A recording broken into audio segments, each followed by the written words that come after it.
It is exactly 8:38 news and views on Salam Media, and our next story has left me cold. As a matter of fact, when I watched the supposed rescue operations that were undertaken last week, the first question that came to mind is, was the world sleeping on this issue? Was the South African government on year-end holidays that everything came to a halt, or nothing happened during the December shutdown, and the rescue efforts only then started up in the new year? Not sure if I'm on the right track by asking that question, but be that as it may, let's talk to activist and member of the Stilfontein Solidarity Committee, and that is my namesake, Julie Eccles. A very good morning to you. Welcome to the program. Good morning, Julie. Thank you for having me, and good morning to your audience. My opening comment regarding the whole world, including us here in South Africa, seem to have forgotten that we had a disaster happening right on our doorstep, and nothing happened during the December holidays. I have no doubt in my mind that during that time, lots more people had died and gotten sicker underground. Your thoughts? Julie, it's incredibly shameful to say it, but it's true. Um, you know, we as a country have truly failed these people. And at the time, look, I mean, there were about 20 organizations that signed onto a solidarity letter right in and around, Christmas time, and showed spiritual solidarity with the people underground. So I won't say that everyone was at fault, but I mean, unfortunately, the courts closed during that time. It was very difficult to get hold of a lot of people to try and organize, food and water. It was also a time when the court had ordered the police to allow food and water in, but because of the public holidays, the police made the argument that the volunteers can't come on those days. So we had the 25th, the 26th, then we had a Friday, then we had a weekend, and so it was really a situation where for days nothing could be allowed in. But worse than that, on that particular Friday after Christmas, the volunteers got to the site and found that the police had allowed the private company in to start doing earthworks on the site. Ooh. And the following Monday, they arrived there to find that they had an agreement that please don't destroy our pulley system, which was being held together by these rocks around the whole of the shaft. And the police had somehow allowed or told, we don't know, the mining company to move those rocks. And now we were in a situation where we had food and we couldn't send it down. So for days and days and days, nothing was sent down, no food, no water. And until finally the community took matters into its own hands, hired a machine, put the rocks back, and put the police system back. And they had to fight with the police at every step of the way. Every step of this process, the police bullied the community that wanted to send food and water. And that was just the latest chapter. And then finally, in early January, as soon as the courts were open, Makua, which is Mining Affected Communities United in Action, and LHR, which is Lawyers for Human Rights, brought an urgent case. They showed the judge footage that they'd acquired of the people in the bottom of the shaft, begging for their lives and showing all the close to 100 dead bodies.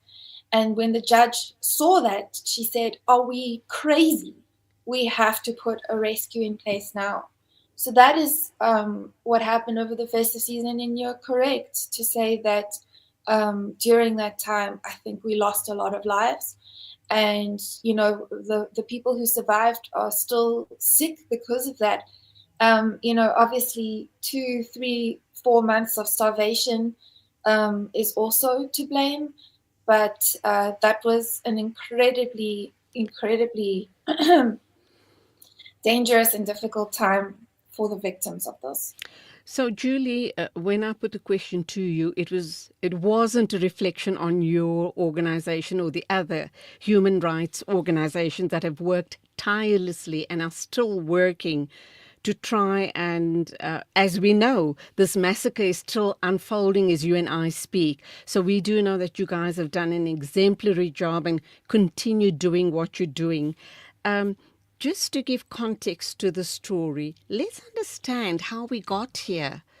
And surely government should be held responsible and accountable for this unacceptable situation to have gotten to the levels where it has. I mean, hundreds of dead bodies in a mine shaft, and government sits back and does nothing.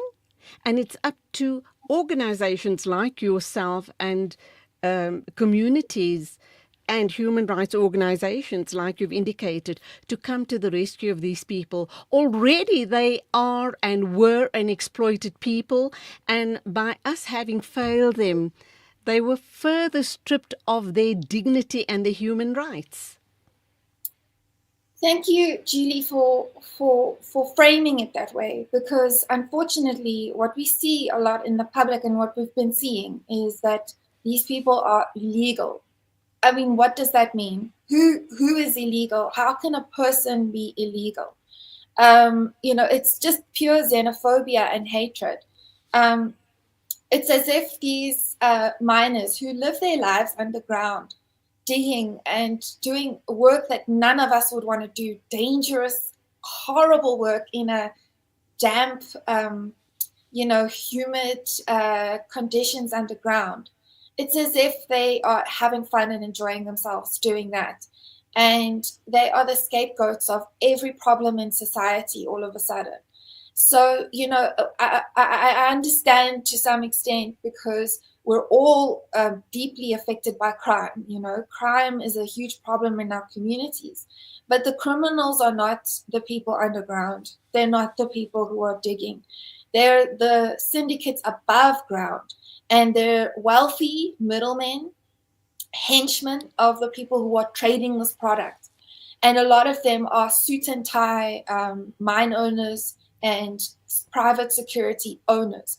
Those are the powerful people that we need to go after. And we have to point this out. The police know who they are, and likely the police are bribed by them in many situations, because you cannot have gold leaving towns and leaving the country by the billions every year without the authorities knowing about it. So we really have to look deeper at this whole problem. You talked about, the humanitarian organizations, but we really have to give credit to the everyday heroes, the people in the community who rescued the miners. In particular, Mandla Charles and Lida Shasha, who went into that shaft and retrieved dead bodies and helped these incredibly sick people. And they are really the people who saved lives. No one else was willing to do it. And that's also remarkable. But to go back to the broader context of how this whole thing happened, we can call it negligence, gross negligence, but a lot of us are looking at the situation and saying, we were begging and pleading with the government, and especially the police, for months and months and months, on a SAPS level, on a provincial MEC level, on every level. We were begging and pleading and saying people are dying, and we were met with a very callous response, which tells us that it's likely that this was deliberate. So it's almost as if the government wanted to kill these people, and I think that's deeply disturbing. So we need to have a major inquiry into what really happened here. And it's also not the only place where people have been murdered in shafts due to Operation Bala Mgodi, which means plug the hole. There have been other incidents around the country. I think it's just here that we've had this prolonged and very public scandal, and that we've had this many bodies, this many people who have lost their lives. So, I mean, it's really hard to wrap one's mind around how tragic the situation is and how it all could have been avoided, and quite frankly, whether it was deliberate, whether it was, our, head of police, Senzom Tuna, trying to show the country how tough he is by murdering all these people, or what. So that's really what we have to reflect on now. And the comment you made earlier on, stating that crime is a huge issue in our country. And you rightly pointed out that these are not the criminals. The fact that they risk their lives to go down into these shafts and do this type of mining and earn a very, very meager a pittance of a salary, and it's the middlemen, and mining bosses who are benefiting. Uh, the conditions are absolutely deplorable, and I think had this scenario played out in any other country, ministers' heads would be rolling right now. It is absolutely unacceptable and deplorable what's gone down at Stilfontein. And like you also rightly say, Stilfontein is not the only place where this is happening. We know that it's happening all around the country, wherever there are unused mine dumps. But that having said, you touched on something else as well, the serious medical concerns. A lot of these miners have died, but those that have survived are malnourished. They're suffering from typhoid and all sorts of other immunocompromised diseases. Um, Added to that is they were exposed to, I suppose, when they were half dying of starvation and thirst, water that was contaminated by arsenic and other radioactive substances. What more do we know about that? Well, at this current moment, there are over 200 of these survivors still in custody with police. And police are refusing to allow them to go to hospital. They urgently need to go to hospital to be treated. You can't put a person who has been starving for 3 months and drinking this very contaminated water with all these heavy metals. You can't put a person like that in prison without monitoring their condition, without even, doing a few tests to see if they're okay. They need to be fed in a very specific way that is monitored by doctors. You can't simply feed someone in a normal way when they're in that condition, because they can get refeeding syndrome, which is fatal, right? And some of What the is that? Just explain what is refeeding syndrome? unfortunately, like, I'm not a medical doctor, but all the medical professionals that have issued statements about this say that this is something that can kill you. So I think it has to do with the electrolytes in your body, or Okay. the fact that your body actually can't digest food normally. So you would need special food, and you would need to be put on a drip and so on. So, already some of the people have been showing symptoms of that. And at this current moment, there are some 34 people in hospital. 9 of them were taken over the weekend for showing symptoms. So we're deeply, deeply concerned, because when these survivors are in a SAPS prison or a holding cell, it's very opaque. The situation is very opaque. We don't know how they're being treated, and we don't know if they're showing symptoms. It's just an incredibly worrying situation, and we've learned of one fatality this morning in hospital. So these people are in a deeply, deeply frail condition. They must be released immediately to be taken to hospital. And usually, what happens is they'll just be accompanied by police, since they're under arrest, and then they'll be treated, and then they can be further processed by, the legal system. But we can't allow people to die in custody. So we're screaming at the top of our lungs. that please, these people need medical treatment as of yesterday. So, really, as I wrap up, we're looking at issues around violation of human rights, moral and legal accountability as far as our government is concerned. What do you believe? What sort of action needs to be taken going forward to assist these people and to prevent such further atrocities from happening elsewhere at unused mine dumps? So, Julie, that's such a good question. What Makua has been calling for, mining affected communities united in action, and what a lot of people have been calling for the past 15 years, in fact, since Marikana, is the legalization and regulation of artisanal mining. And that has been done in places, and it's been extremely successful. Um, our economy is largely built on mining. And without mining, many of these towns have no other form of income. They have no other investment into their town. So we need to legalize and regulate this industry. And we've seen with other industries like the taxi industry or like the legalization of alcohol in the US in the 1930s. We've seen that the syndicates go away when you legalize and regulate something. And we also asking for a central buying agency for the gold or the whatever minerals being mined, and that will really solve the fundamental problem of why we have criminality around this, and it will allow people to mine without being criminalized themselves. So again, these are just people trying to earn a living. They're just trying to feed their families.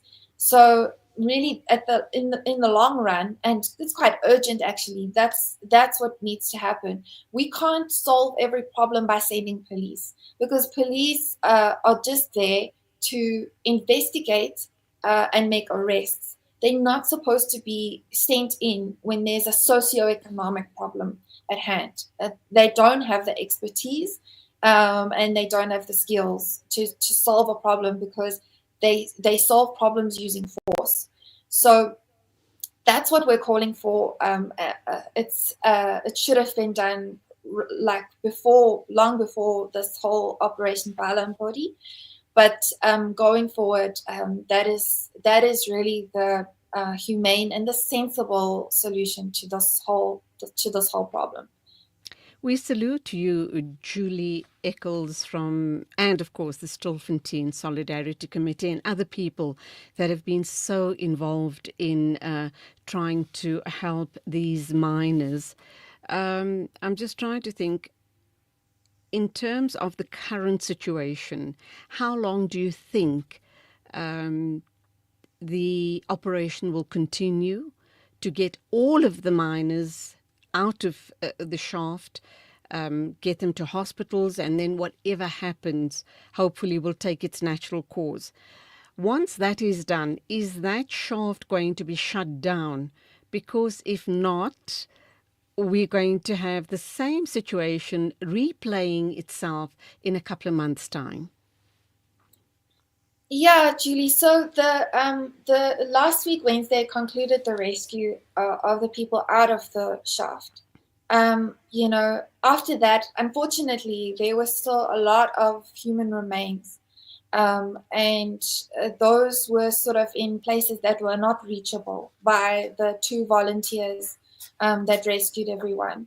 But that part of the rescue is concluded.